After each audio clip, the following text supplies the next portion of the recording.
자, 안녕하세요. 여러분, 영택입니다. 자, 실용글 쓰기 이번 시간은 객관식 면문항을 살펴보고 소수령을 이제 시작 들어갈 거예요. 여러분들이 여기에서 먼저 제가 들어가기 전에 꼭 제가 지난번에 강조했던 것 중에 하나가 너무나 불필요하게 어문 규정과 어휘, 어법을 가지고 공부하는데 너무 많은 시간을 들인다. 이해가 안 되는 게 이 시험의 특성을 고려하면 사실은 여기에 시간 투자할 필요가 그렇게 많지 않아요. 그렇죠? 자, 그래서 여기에다가 얽매이지 마라, 제발. 그러니까 실용 글쓰기가 어떤 시험인지를 모르니까 계속 무슨 공무원 9급에 나오는 어휘, 상고 능력 시험에 나오는 어휘, 어법, 어문 규정 하나하나 그 많은 시간을 투자하는데요. 여러분 처음에 이야기 드렸죠.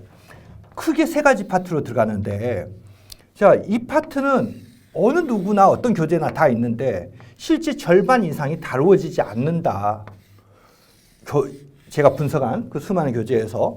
그렇다면 자, 이것만 하더라도 얼마나 많은 시간이 걸리겠어요. 어렵지 않다 하더라도. 그렇죠? 근데 나오지도 않을 어휘, 어법, 어문 교정을 하루, 이틀, 사흘, 나흘 그러면서 이것만 공부하면 2주 만에 된다. 말도 안 되는 소리고요. 제가 지난 시간에 정말 강조했던 건 여기에다가 얽매일 이유가 없다 이거예요, 여러분. 여러분들이 열심히 투자한 것에 비해서 여러분 1000을 투자했는데요. 1을 얻어요. 근데 제가 여러분들 설명한 대로 하면 1000을 투자하면 몇백은 얻어요. 무슨 말인지 아시겠죠? 그러니까 어떤 게 효용성이 더 크냐, 효율적이냐 이걸 판단하셔야 된단 말이에요. 아셨습니까? 실용 글쓰기가 뭔지를 모르니까 가르치는 사람도 이걸 가지고 어마어마한 시간을 끌고 그 다음에 공부한 사람들도 뭐죠?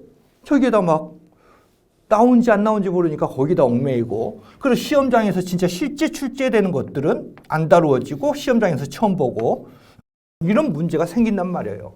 아셨죠? 여러분에게 평가 개발자로서, 재개발자로서 예전에 오픽 평가 같은 경우, 오픽 한국어도 당연히 저 혼자 하는 게 아니라 저는 그 실무를 맡은, 대학 쪽 실무를 맡은 책임 역할을 했다 했잖아요. 수많은 이제 한국어 평가와 관련된 교수들이 있고요. 그것처럼 어쨌든 제가 기획이나 평가의 어떤 실무적인 일을 하면서 그 문제를 다 잡아내고 이제 재개발하는 걸 하잖아요.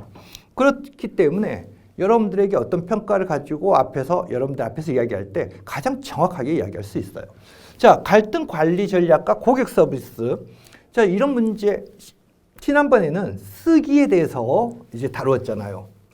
앞으로는 이렇게 나올 것이다. 그리고 이것들은요, 여러분 다 기출문제예요. 기출문제이기 때문에 문제은행으로 진행이 되기 때문에 컴퓨터가 루루루루 돌려서 여러분들 볼 수 있는 문제란 말이에요. 다시 지금까지 다룬 모든 문제들이 다음과 같은 서비스에 대한 설명을 적절하지 않은 것. 왜 갈등관리 전략과 고객 서비스를 이야기했냐면 특히 이 파트에서 경영이나 경제, 문해력 들어보셨잖아요. 그러니까 새로운 이런 전략들이 지문으로 많이 나와요. 지문으로. 그러니까 경영이나 경제, 여러분들이 실제 신문에서 보는 이런 것들부터 해서 다양한 전략들이 나옵니다. 요즘 세상을 살아가기 위해서는요, 여러분 문해력 능력 길러야 돼요. 그러니까 기본적으로 예전에 상식이라고 하는데 정말 요즘에 그 상식이 아니라 지식이 돼버린 거죠. 자, MOT, 결정적 순간을 말해요. 자, 모먼트 오브 트루스. 자, 스웨덴의 마케팅 전문가 노먼이 처음 사용하였고, 여러분에게 출제자가 스웨덴의 마케팅 전문가 리처드 노먼 여기에다가 초점을 두고 출제하겠습니까? 절대 그럴 일 없어요. 키워드를 찾아보시라 했어요. 이 글을 완성된 글을 만들기 위해서 여러분, 자, 이런 내용을 넣었을 뿐이에요. 스칸디나비아 항공의 양 칼슨 사장이 진실의 순간이라는 책을 펴내면서 널리 알려졌다. 소비자에게 여기가 이제 여기서부터 중요한 거죠. MOT는 제품 또는 서비스를 제공하는 조직과 어떤 형태로 접촉하는 순간에 발생한다. 이런 결정적 순간들이 모여 소비자는 품질에 대한 만족도와 기업에 대한 이미지를 평가하게 된다. 예를 들어 MOT 마케팅을 처음 고안한 스칸디나비아 항공의 경우 고객이 예약 문의 전화를 하고 공항을 방문하고 티켓을 받은 탑승을 하고 기내 서비스를 받는 등의 모든 순간에 질 높은 서비스를 제공해야 하는 MOT 마케팅을 도입함으로써 수년간의 적자를 흑자 경영을 돌려놨다. 그러니까 고객과 만나는 이 순간의 접점이 모먼트가 이런 결과를 만들어낸다는 거잖아요. 그렇죠? MOT 마케팅은 고객이 여러 번에 걸쳐 최상의 서비스를 경험했다 하더라도 문제는 한 번만 불만족스러우면 전체 서비스에 대한 만족도를 0으로 만들어버린다는 곱셈의 법칙. 100-1이 99가 아니라 100 곱하기 0은 0이라는 법칙에 따라 고객과의 접점의 순간에 최상의 서비스를 제공할 것을 강조한다. 맞는 내용이죠. 아무리 이가 잘하더라도 단 한 번의 불만이 고객이 지점에 왔을 때 처음 대하는 직원들의 공손한 인사와 다정한 대화 태도도 중요한 접점이 될 수 있다. 처음 만날 때 고객과의 무조건 만남이 있을 때 그 순간이에요, 여러분.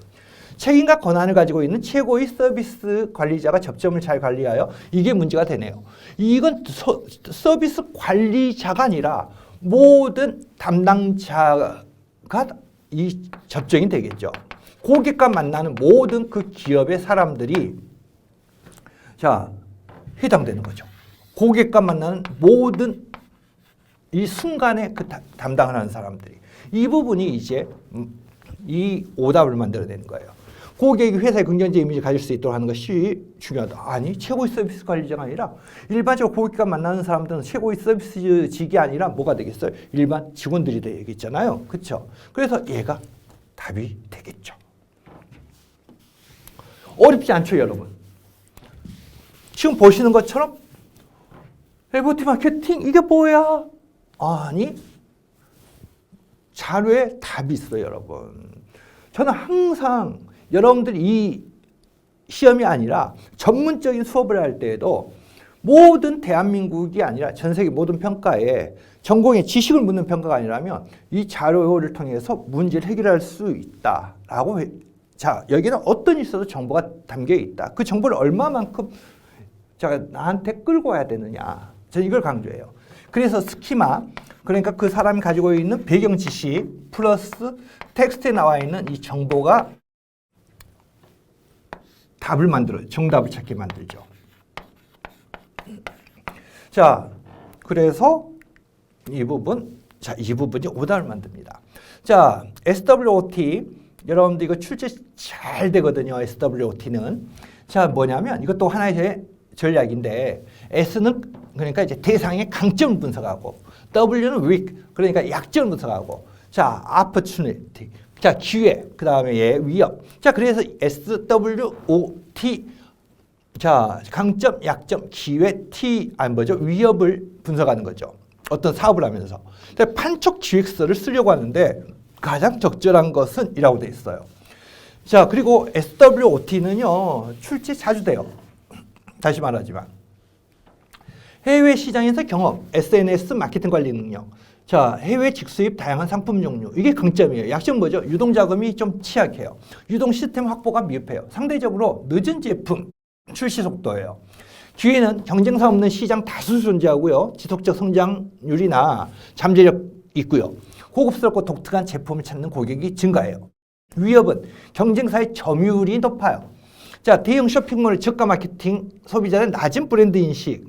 우리 회사가 말이죠. 그래서 가격 인하 정책과 물량 공세로 시장에 진출하여 브랜드 인지도를 높인다. 낮은 인지도 극복하기 위해 SNS를 적극 활용하고 고객이 특별하게 찾는 제품을 구매 대행하는 신규 서비스를 추가한다. 제품 출시 속도가 빠르다는 점을 강조하여 아니죠. 잘못 읽었죠. 이건 뭐죠? 우리의 약점은요. 제품이 늦게 출시된다는 거예요. 그러니까 자, 젊은 고객층을 사로잡고 소매업자와 소비자의 직접 판촉과 유통 시스템을 확보한다. 해외 시장에서 사용했던 마케팅법을 그대로 사용하여 마케팅 개발 비용을 아끼고 대중적이고 친근한 모델을 사용하여 고가 브랜드라는 이미지를 개선한다. 오, 내용과 다른 것 같은데 방금 전에 읽었던 내용과 시장 점유율이 높고 SNS 마케팅 관리 등에 뛰어나다는 점을 앞세워서 자, 다 어디 있어요? 다 여기 있어요, 여러분. 시장 점유율이 높냐고요? 아니요. 우리가 위협이 뭐냐면 경쟁사의 점유율이 높아요. 경쟁사 점유율. 이게 문제가 돼요. 소비자 낮은 브랜드 인식도 문제가 되고. 그러니까 여기에 사실은 이 문제가 복잡해 보이나 다 답이 있죠. 자, 신제품 다양하게 조절하고 재고 보유를 최소화해 유동자금을 최대로 확보한다. 뭐죠? T는 대형 쇼핑몰의 저가 마케팅. W는 유동자금의 시작하고 유통 시스템 확보가 미흡하면 제시되어 수 있다. 따라서 가격 인하 정책은 또 물량 공세는 물량 공세로 대형 쇼핑몰과 상대한다.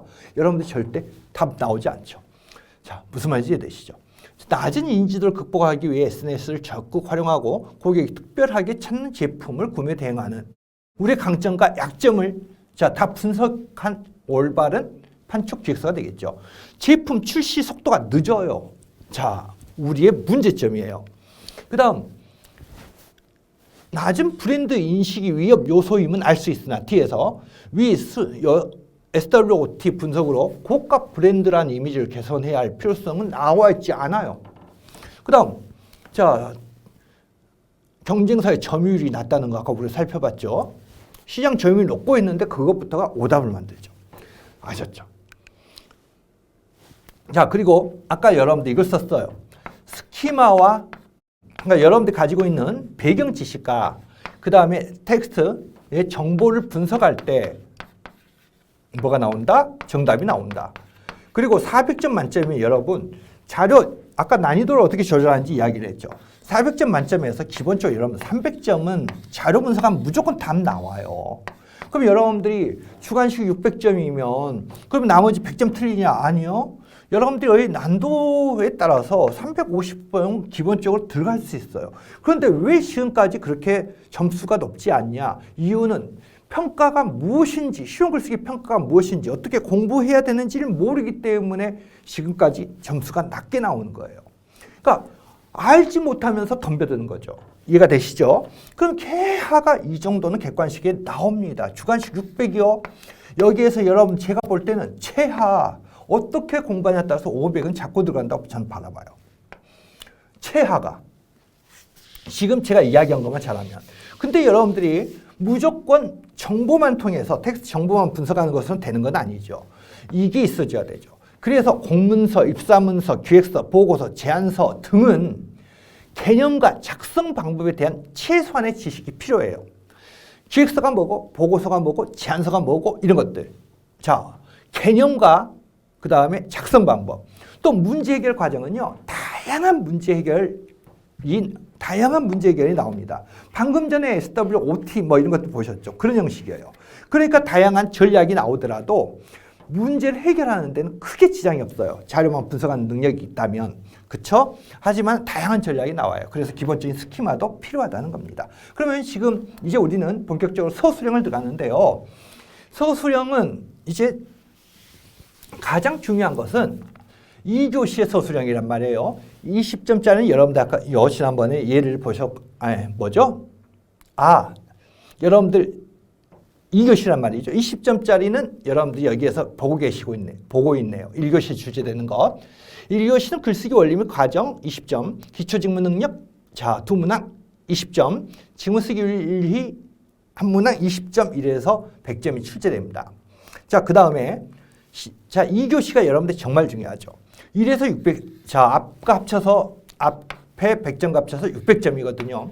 그럼 여러분들은 서술형 하면 이제 그때부터 답답해진단 말이에요. 어떻게 써야 될지 나 정말 모르겠다. 나 그게 겁난다. 객관식 다른 시험을 보려고 했더니 너무 공부할 분량이 많고 이건 쓴다는 것 자체가 쉽지 않다. 그래서 여러분 처음부터요. 뭐가 떨어지는 거죠? 쓰기 효능감이 떨어져요, 여러분. 아니요, 여러분은 분명히 쓸 수 있어요. 정답을. 자, 저에 의해서 여러분 뭐가 지금 올라가야 되죠? 쓰기 효능감이 올라가야 되죠. 그쵸? 자, 충분히 점수가 나와요. 제가 제시한 대로, 제가 설명한 대로 여러분들 준비하신다면 충분하게 나옵니다. 자, 근데 이 중에서 여러분들에게 다시 한번 강조하면 이 부분은 출제되는 관점들이 딱 정해져 있어요. 자, 그 다음에 이 부분은 개념과 작성 방법 아셔야 되고, 프레젠테이션 출제되면 여러분들 거의 안 틀릴 거예요. 그 다음에 기사 보도문도 그렇게 어렵지 않아요. 홍보 광고문도 되게 쉬워요. 여기에서 거래 계약문서, 그 다음 기술문서는 의약품 사용 설명서 뭐 이런 것들이에요. 요즘에 문해력이 다루어지는. 그래서 여러분들이 제가 동그라미를 치고 있는 파트는 아까 이야기했던 대로 뭐가 좀 필요하다. 기본적인 지식은 필요하다. 스키마가.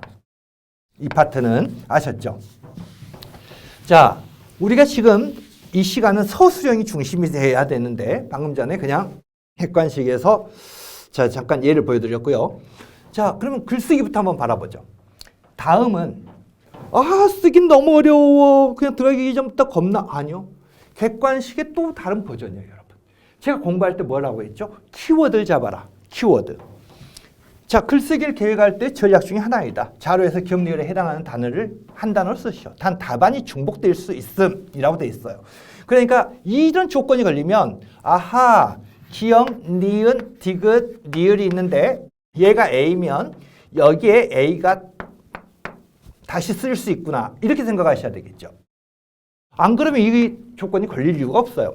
린다 플라워는 글쓰기 문제 해결 전략에서 글쓰기를 계획할 때 전략 중 하나로 협조적 계획하기를 설명하였다. 자, 여러분들이 이렇게 분석해야 되는 거죠. 글쓰기 문제 해결 전략 협조적 계획하기를 지금 풀어야 되는 거구나. 이 설명에 따르면 동료와의 협의 과정에서 논의된 협의 사항을 기록하고 아하, 협의가 키워드구나. 충분히 논의가 이루어질수록 준비해야 한다. 필자, 난 글의 유형마다 글쓰기 방식이 다르다고 확신해. 유형마다 요구하는 어떤 방식이 있다면 그 요구사항에 맞게 글을 써야 해. 그런데 내가 이 글에서 분명히 하고 싶은 요점은 뭐니? 그러니까 난 글의 유형에 따라 여러 가지 차이점들이 존재한다는 걸 독자들에게 설득하고 싶어. 내 생각에 많은 사람들이 이런 문제를 인식하지 못하는 이유는 이 문제 다루었잖아요, 여러분. 글의 유형, 장르. 그러니까 이 친구가 그것과 관련된 글을 쓰고 싶다는 거예요. 대부분의 사람들이 유형과 상관없이 모든 글을 같은 방식으로 쓰고 있어서 실제로 글쓰기 방식에 차이가 없다고 생각하기 때문인 것 같다. 내가 쓰고자 하는 것은 글의 유형에 따라 형식과 글쓰기 방법이 다 다르다는 거지. 자, 동료는 필자가 이야기한 내용을 재진술하고 있어요. 그쵸? 그냥 핵심을 재진술하고 있죠. 나중에 여러분들이 공부하게 되실 건데요. 이게 반영하기라고 해요. 나중에 직무사소통에서도 얘 출제가 아주 잘 돼요. 자, 그렇지. 이게 출제되는 키워드예요, 여러분. 그런데 내가 쓴 초고를 읽어봤더니 이해할 수 없는 부분들이 있더라. 글의 유형에 따른 글의 형식과 형식의 요소를 제시하지 않고 읽기 방법을 먼저 제시하고 있었어. 그래? 그렇다면 그걸 수정해야겠군. 오라, 문제를 지금 발견해서 필자를 도와주고 있네요. 그쵸? 자, 그렇지. 그걸 먼저 제시한 다음에 읽기 방법을 제시하는 것이 논리적인 전개 같아요.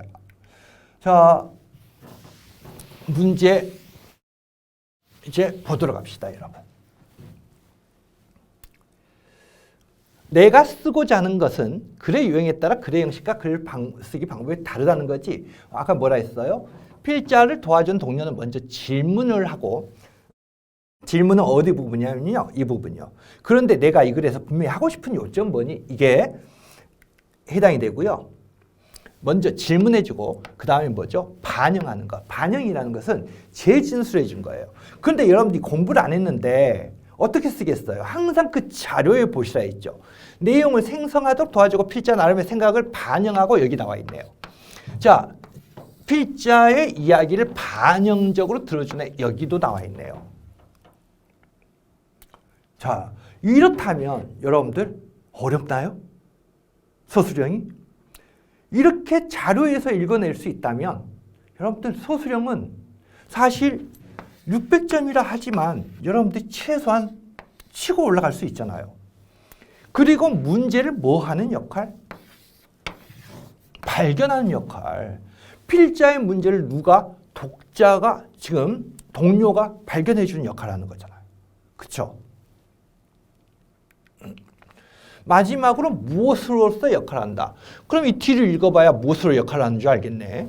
동료 필자를 도와 과제의 성공, 계획의 발전, 그리고 대안에 대해 생각하고 문제를 예측하고 선택 가능성을 평가한다. 새로운 아이디어 제안과 다양한 방법을 통해 그의 형식이나 부분들을 조직하기도 한다. 이런 협력자로서 벌써 여러분들 나와 있네요. 협력자로서의 역할, 협조자로서의 역할. 그쵸? 자, 따라서 자료에서 A의 역할은 벌써 여러분들 앞에 내용을 통해서 얘가 반영이라는 건 나와 있어요. 그 다음에 여러분 또 B는 발견이라는 것. 그래서 이 문제를 처음 딱 여러분들 대하시면 오, 생각보다 어렵네라고 하는데요. 여러분, 서술형의 제일 큰 문제가 뭔지 아세요? 그리고 전공을 한 사람들에게 묻는 서술형과 여러분같이 국어의 기초적인 능력을 묻는 서술형은요, 목표점이 달라요. 자, 성취, 목표점이 다르고요. 자, 방향도 달라요. 평가의 방향, 목적도 달라요. 그렇기 때문에 여러분들 전공에서의 출제는요, 만약 이렇게 출제하면 출제가 잘못 출제된 것으로 판단을 해요.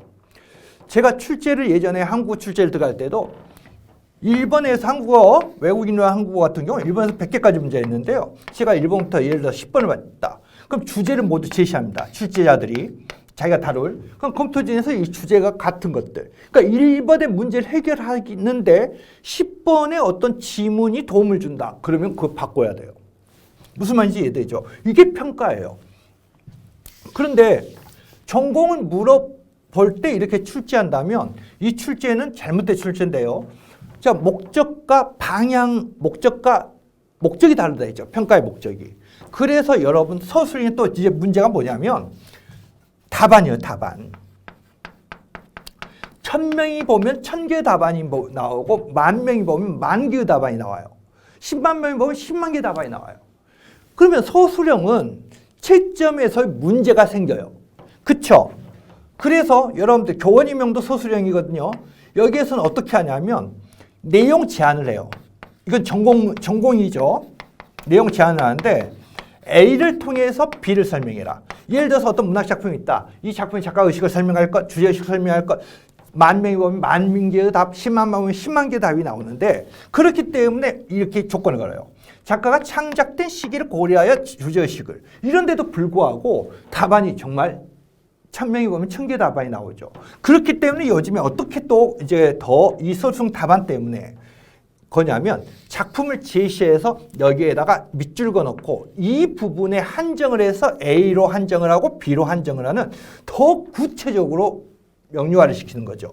이게 서술형이거든요. 서술형의 제일 문제는 여러분들 뭐죠? 방금 전에 이야기한 것처럼 서술형의 가장 문제는 채점의 문제입니다. 근데 여러분들이 다행히 여러분들에게 어떤 전공을 제대로 했느냐 안 했느냐를 물어보는 평가가 아닙니다, 여러분.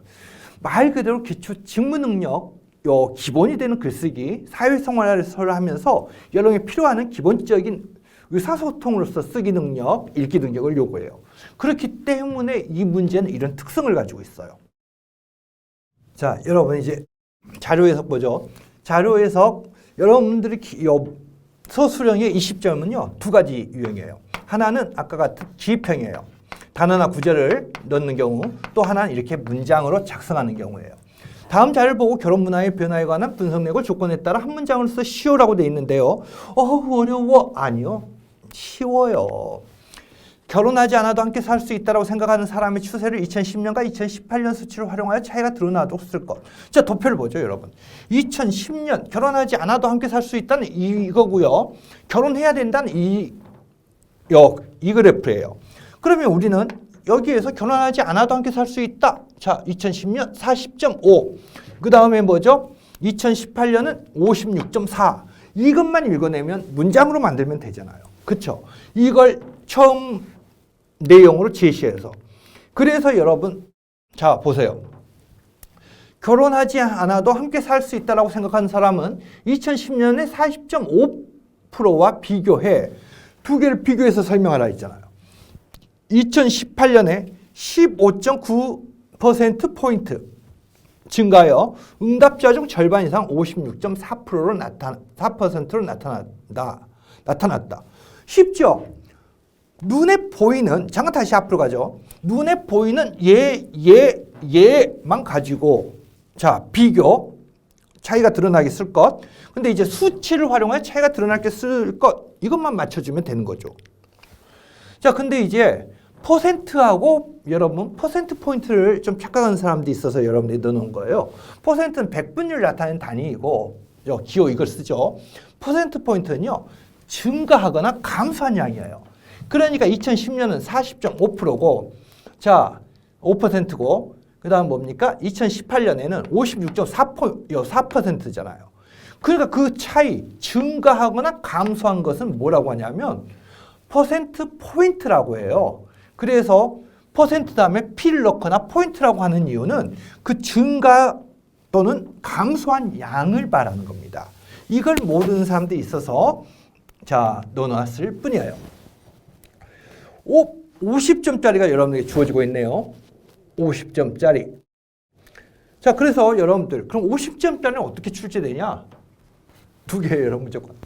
20점이 주어지나, 50점이 주어지나, 여러분들 기평, 그러니까 자, 단어나 구절을 넣는 것, 기평 출제, 또는 자, 문장 형성, 문장 완성형이라고도 하기 그렇네. 완성형 또는 아니면 구나 절. 자, 그래서 이 두 가지 유형이에요. 20점짜리도 50점짜리도. 그러면 지금 50점짜리 무당도 여러분들이 방금 전에 보셨던 것과 똑같이 출제된단 말이에요. 여러분들이 방금 전에 보셨던 것과 자, 저 기억은 문장을 요구하고요. 얘들은 자 구를 요구해요. 얘들은 그러면 기억은 한 문장을 쓰고 니은 미음은 다음 구절을 자연스럽게 이어지도록 쓸 것. 5대 답이 나와 있냐? 자, 여러분들 이거 한번 비교해 보세요. 답을 여러분들이 만들어 쓰는 게 아니에요. 여기 보시는 것처럼. 지금 보기를 보시면 6시간 경과 68도 이상 유지 단 실내 상온에서 높은 온도의 물을 용량의 80% 이상 넣고 밀폐했을 때 보온 효과가 있다. 자, 그러면 사용설명서잖아요. 아니, Q&A죠. 보온이 잘 되는 것 같아요. 어떻게 안 되는 것 같아요. 어떻게 하죠? 제품 본체는 자체 가열하는 기능이 없습니다. 따라서 보온 효과가 제대로 나타나려면 자, 이걸 문장으로 완성시키는 겁니다. 높은 온도의 물을 자, 높은 온도의 물을 용량의 80% 이상 넣고 밀폐를 해야 된다. 이 내용을 가지고 여러분들 완성을 시켜야죠. 그 다음 두 번째를 보시면 제품 내부 광택이 달라 보입니다. 왜 그런가요? 자, 보기에 나와 있어요. 제품 불량이 아닌 경우 교환이나 무상 방품이 안 됩니다. 다음에 스테인리스 연마 처리 방법 두 가지. 전해 연마 처리, 블러스트 연마 처리. 스테인리스 강택은 무엇에 따른 차이입니다. 빵빵 제품 전해 연마 처리와 블러스트 연마 처리를 동시에 하고 있으므로 내부에 강택이 닿을 수 있습니다. 연마 처리 방법을 요구하네요. 자, 그 다음 여러분들이 지금 보시는 것처럼 두 개 모두 순서대로 장착해야 되면 너무 과한 힘으로 뚜껑을 돌려 잠그면 막게 패킹이 어긋나. 그러면 이걸 여기에 맞게 자연스럽게 고쳐야 되는 거죠. 두 개 모두 순서대로 장착되어 있지 않거나 또는 너무 과한 힘으로 뚜껑을 돌려 잠가 막게 패킹이 어긋난 경우. 자, 제품의 누수가 되는 것 같습니다. 어떻게 해야 되죠? 이렇게 자연스럽게 여러분들이 이 내용을 자연스럽게 고쳐 쓰기를 하셔야 되죠. 그 다음 제품 불량이 아닌 경우 무상 반품 교환 안 됩니다. 해당 사유로 자 뚜껑 뒤쪽의 홈은 제조 공정상 생기는 금형 자국으로 동일 모델 모두 같은 홈을 가지고 있습니다. 자, 그래서 뭐죠? 해당 사유로 인한 교환이나 무상 반품. 여러분들 이게 여러분들 객관식 시험이에요. 서술형 시험이에요. 생각보다 쉽지 않나요? 어마어마한 지식을 막 가지고 끙끙거려서 문제를 해결한다. 이건 아니라는 거죠. 자, 이제 이 시간, 쉬는 시간, 이제 여기에서 마무리하고요. 다음에는 우리가 100점, 200점짜리 문제를 한번 살펴보도록 하죠. 자, 고생하셨습니다.